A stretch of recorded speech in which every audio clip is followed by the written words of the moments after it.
સુરતના સિંગણપુર ડભોલી વિસ્તારમાંથી નકલી સ્ટેમ્પ બનાવી આધાર કાર્ડ અપડેટ કરાવવાનું કૌભાંડ ઝડપાયું છે। વોર્ડ નંબર 8ના કોર્પોરેટર શિમન પટેલના સહી સિક્કાનો દુરુપયોગ કરાયો હોવાની ઘટના બની છે।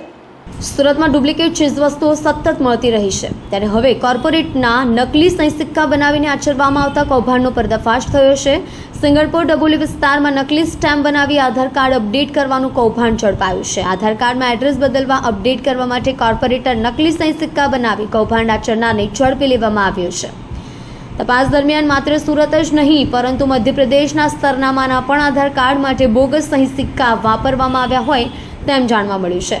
ડભોલી ખાતે રહેતા સુરત મહાનગરપાલિકાના કોર્પોરેટર ચિમન પટેલના નામના સહી સિક્કા અને નકલી સ્ટેમ્પ બનાવીને આધાર કાર્ડમાં સરનામું બદલવાનો ગોરખ ધંધો ધમધમી રહ્યો હોવાનો ઘસવોટ થયો છે।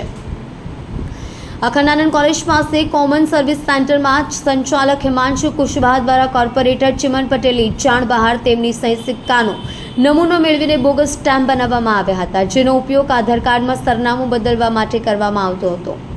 હાલમાં જ મૂળ ઓરિસ્સામાં રહેતા અને છેલ્લા કેટલાક સમયથી સુરતમાં સ્થાયી થયેલા જયંત ગનિયાંતની સાથે કાનુ કાળુ ચરણ પોલાઈ ઓરિસ્સામાં ચાલતી સુભદ્રા યોજના માટે આધાર કાર્ડમાં સરનામું બદલવા માટે હિમાંશુ કુશવાહાની ઓફિસે પહોંચ્યા હતા।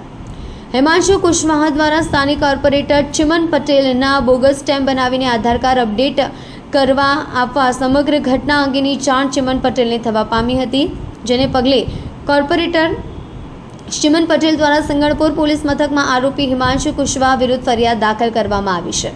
પોલીસ દ્વારા આરોપી દ્વારા અન્ય કેટલાક નાગરિકોને આધાર કાર્ડ અપડેટ કરવામાં આવ્યા છે, તે દિશામાં તપાસના ચક્રો ગતિમાન કરવામાં આવ્યા છે।